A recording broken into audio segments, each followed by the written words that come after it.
Hey everyone, welcome or welcome back to my channel, Diana and the Book Hunt. On the day that I'm going to post this video, it's going to be the 21st of June, which is the longest day of the year and also the first day of summer. And to commemorate this, I've decided to do a recommendations video where I'm going to recommend to you books that have summery feels or summery settings. And I'm also going to mention a couple of books that I haven't read yet that have that summery setting, but I'm definitely planning to read this summer so that you can maybe have them on your radar as well. So I'm going to talk about a couple of books that I've recently read because those I've just been kind of in a summery kick already, because whenever it gets sunny and hot, I just want to read lighter reads and reads that have the summery setting that I'm talking about. So I've been reading a lot of those and I have a couple of good recommendations for you. So you can stick around and see which ones those are. The first book I'm going to talk about is by Sarah Reddy. The book is called French Holiday, and as the title says, it's set in France for most of the book. The book is very much centered on an enemies to lovers situation where we have the heroine Mary. She has been in love, in kind of an unrequited love, with her best friend Leo, and unfortunately for her, he's actually getting married to her sister. And obviously she does not want to ruin their relationship, so she has always been silent on the feelings that she has. And during the wedding progression, the wedding day and the wedding dinner and stuff, she's kind of been throwing looks at Leo, and she's not being very stealthy about the way that she feels about him. And the best man, his name is Noah, and also Leo's best friend, he notices that she's looking at him certain ways, and he's like, you shouldn't let your feelings be so obvious. So they kind of have this animosity going on because she feels like he's being very kind of not nice to her, and at the same time it feels like he really doesn't like her very much because she's in love with a person who is getting married. So what happens is, after this wedding, Mary gets the opportunity to visit her aunt's chateau in France, and she takes her up on it. So she goes to this chateau only to find out that her aunt has also rented out the chateau to Noah. So they're going to have to share this property for the summer. And it's actually quite a small cottage, like very small, and definitely not what they thought it was, because it's kind of falling apart. It only has one bed as well, so we have the one bed trope here, and the two of them just dislike each other very much. At least it seems so at the start, but then they start to have conversations together. They start to work on renovations for the chateau, so it becomes semi-livable. And there's a lot of situations going on within this small town in France that they're going to, that they're living at, which kind of brings a lot of interesting, almost like mystery to the story. So I really enjoyed this one. The atmospheric read, when it comes to the French settings, the French food, her looking for a French boyfriend while she's there, and really the little hints of how the enemies to lover situation plays out are really subtly done. So it's not really like they dislike each other and how come they overcome that, like how come they become lovers, because sometimes it doesn't really work very well, if you get what I'm saying. But in this situation, I found it very gradual, and we found out why exactly Noah disliked Mary in the first place. So yeah, I really enjoyed this one, and I would definitely recommend it as a summary read. For the next book, I've talked about it in previous videos. I think in a sports recommendation video that I've mentioned this book, and I really enjoyed it. The book is called Try Easy by Brashear, and actually this is part of a series. It's the first book within a series, and you can definitely read the other ones as well if you want to have a summary setting in them as well, because they're all focusing on surfers in Hawaii. This first one is focusing on Keone, who is a very promising talent within the surfers circuit.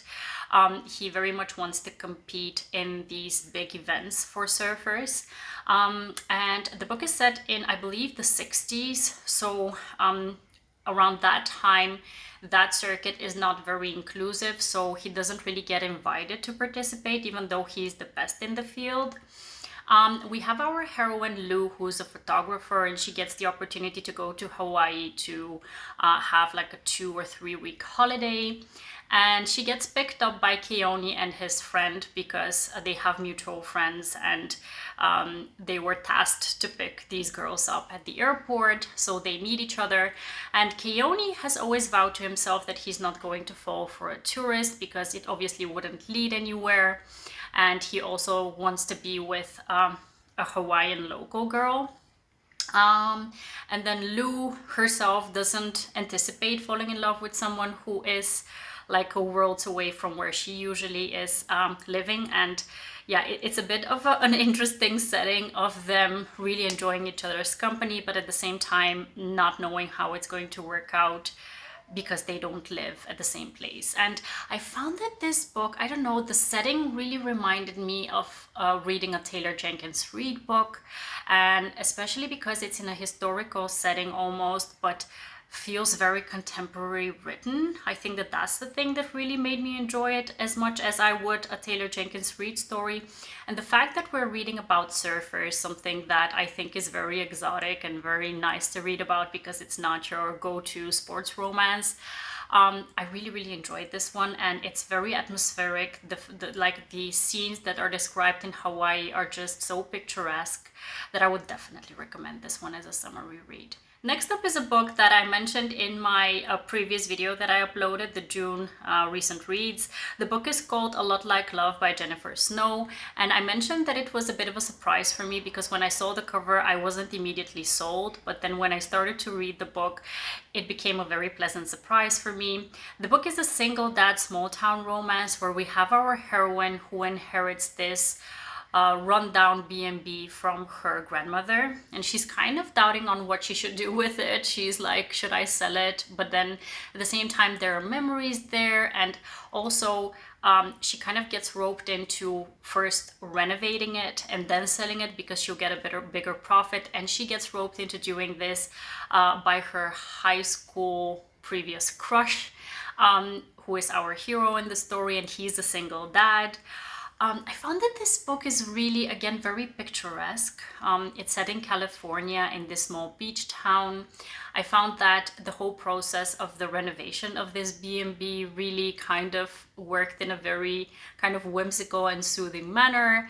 And I found that the romance was really cute. So I think that this is exactly the type of read that you can expect a summer read to feel like, very light, very whimsical, very just leaving you very happy in the end. It's not going to be by any means like a wow read or like a 5-star read, but it just gets you in the mood to be at the beach. So I think that this is really a very good summary read. Next up, I have another enemies to lovers situation within a book that I definitely enjoyed. It's a short but very hot, steamy, and sweet story. The book is Summer Heat Wave by Lauren Smith. And in this book, we have our main hero, Denver. He is the owner of this very exclusive and exotic resort, a hotel resort, I think in the Bahamas. And he's looking to expand his investment. So he wants to open another one in another location. But for that to happen, he needs to have a better marketing strategy, like better advertisements, so that he can get better investors. And he needs to hire a company to do that, right? So the company that wants this deal is actually a company that has a very bad past with Denver's family. So they're definitely enemies. But within that company, our heroine, she very much wants this deal because then she can get, I think, shares within the company, so she can have a more controlling kind of stake within the company. And she doesn't know how it's going to play off because she's like, this guy, he hates me, he hates my family, and I don't know how I'm going to win him over, but I'm going to try. So she goes to this resort to try and win him over. And when they meet each other, they actually meet each other first without her knowing that it's him and him knowing that it's her. So they first have a bit of an interlude that does not include their past, which I think is what serves the story very well. And it's a very, like I mentioned, hot, steamy, short, but very much worth it summary read. The next story I want to recommend is by Kate Bromley, and the book is called Ciao for Now. I think that this is the type of story that you shouldn't have very high expectations for it to be like a 5-star read, but if you have seen the show on Netflix Emily in Paris and you enjoy that kind of a show, specifically because also of the fashion and of the fashion world in general and celebrities in general, I think you're going to love this story. The book centers on our heroine. Her name is Violet. She is going to compete for this internship within the fashion world in Rome together with 2 other candidates, and she knows the other 2 candidates. One of them is actually a very good friend of hers, and all of them are going to live in this Italian house that is, I think, one of the fashion designers' properties. And when she gets to Rome, when she gets to Italy, she has a very awkward meet cute with a guy. His name is Matteo. And basically the romance is between herself and Matteo, who turns out to be this fashion designer's son.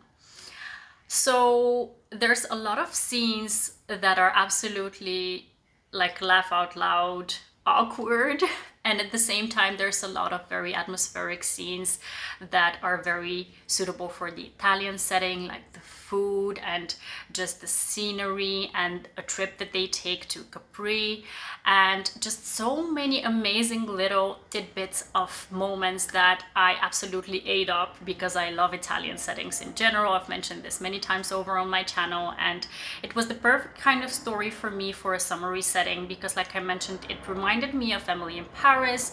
It reminded me also of The Devil Wears Prada. At the same time, it was set in Italy, so it had all the check marks that made it very much worth it for me, and I hope that it does so for you as well. Next up, we have a nanny romance that I've mentioned before as well. I just recently read it. The book is called Broken French by Tasha Boyd. This book is a bit of a slow burn, forbidden kind of romance. In this book, we have our heroine Josie, who is actually an architect. And she is working in this company where she's very much underappreciated. Her boss is a misogynist and is kind of treating her very poorly. So she decides to quit. She's like had it with that company, and she kind of has the summer to herself and she doesn't know what to do. And her best friend actually owns an au pair company, so a company that is arranging nannies for very rich people. And she asked Josie if she's interested in going to France for the summer, where she's going to babysit one of her French high-paying clients' daughter. So Josie is like, okay, my friend is in a bind. I want to help her out. At the same time, I don't really have plans and I can just take the time to figure out what I want. So she agrees to that. She doesn't actually know that when she goes to France, she's going to have to spend the whole summer on a yacht, and she hates boats. So it's a bit awkward for her at the start of the whole scenario. And at the same time, the French guy, Xavier, he is extremely kind of put offish or standoffish to her at the start of the whole arrangement, and she actually quit on the first day. So it's very interesting that the story starts on kind of the wrong foot, but at the same time the little girl, she falls in love with Josie, so she convinces her dad to keep her on, or to convince her to come back actually, because she quit. So there's a lot of interesting things going on within the story. It's a bit forbidden because she works for him. At the same time, we have a very interesting backstory with what happened to the little girl's mother. Also, he's filthy rich, so he has the opportunity to take them anywhere that they want to go to in the French Riviera, which is absolutely splendid to read about. So it's a very much atmospheric, a bit of a slow burn, but very much worth it in the end, slow burn. So yeah, I definitely would recommend this one as well. Next up is a book by Karina Halle. I've mentioned it as well before, but if you haven't picked this one up, it's definitely worth it, specifically also because of the Italian setting. The book is called One Hot Italian Summer, and it's set in Tuscany, which is one of my favorite places to be in Italy. The book centers on our heroine Grace, who is an author. She has gone through a very big trauma because she used to write together with her best friend, and her best friend passed away very tragically. So she now needs to pick up her writing and feels like she isn't complete without her other half. So she is in a bit of a kind of a stuck situation, like in a writer's block. And she has a new agent who convinces her to go to Italy, to this villa that she owns, so that she can have a change of scenery and try to kind of motivate herself to write this book. So Grace goes to Italy, to this villa in Tuscany, only to find out that the villa is actually inhabited by her agent's ex-husband and son. And she has a very awkward meet cute with the hero there. So this is a bit of a forbidden situation as well, because obviously he is her agent's ex-husband. And also we have an obsessed hero. We have an amazing dad in this situation. We have such an atmospheric read, and it's a bit of a slow burn as well. I would say that it was a tad too long, I think, but so I had like little gripes with it, so I didn't give it 5 stars, but this was definitely a very enjoyable read and one that is worth picking up in the summer. So I'm continuing on with a couple of stories that I definitely want to pick up in the summer. I haven't read them yet, but I know that they have summery settings.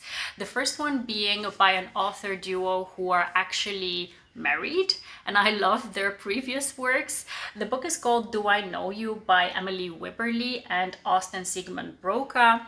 This book, you already see in the cover that it's quite summery. It's a marriage in trouble romance, which I absolutely love. So this is one of the tropes that I absolutely love. And the book is about a couple who've been together for a couple of years, and they already feel like their marriage is failing. And they have their anniversary coming up, so they go on this retreat on this summer vacation. And because of something that happens during that vacation, they start to pretend that they are strangers, that they don't know each other, and that they've just recently started dating. So I think that this kind of serves a purpose of trying to revive their feelings for each other, and I'm really curious to see how it's going to play out. So this is one that I'm definitely picking up. Another book that I definitely want to pick up is Happy Place by Emily Henry. I've read all of the other Emily Henry books, like Booklovers, Beach Read, and People We Meet on Vacation. All of them are actually very summery as well, and I've loved them, most of them. And Happy Place has been very much high on my TBR as well. That one centers on a couple who has actually recently broken up, but they have a retreat that they need to go to that was planned beforehand by friends of theirs, and they decide to pretend that they didn't break up for the sake of the trip. So yeah, that one is very summery in terms of the setting as well, and I'm very curious to see whether I'm going to enjoy it as much as People We Meet on Vacation, Beach Read. And then the last book that I want to mention, I'm not sure if I actually mentioned this in a previous recommendation video, because last year I actually did a similar recommendation video for the start of the summer as well, and I'm not sure whether I mentioned this book, that I was planning on reading it and I never actually got to it, but now I saw that I actually have it as an audiobook in Storytel, so I definitely want to pick it up. The book is called The Summer of Broken Rules by K.L. Walther, and this one is actually one that I'm very interested in because it involves something very interesting that I haven't read about before. The book is going to be set in Martha's Vineyard, so definitely summery kind of resort read. And then it features a heroine who just recently got dumped just before her wedding, I think. And she's going to this retreat with her family in Martha's Vineyard, and they're going to play a game of assassin. So this is the thing that really catches my attention, something that I want to read about, and I'm very curious to see who is going to be her love interest. So this is definitely a story that I'm planning on picking up.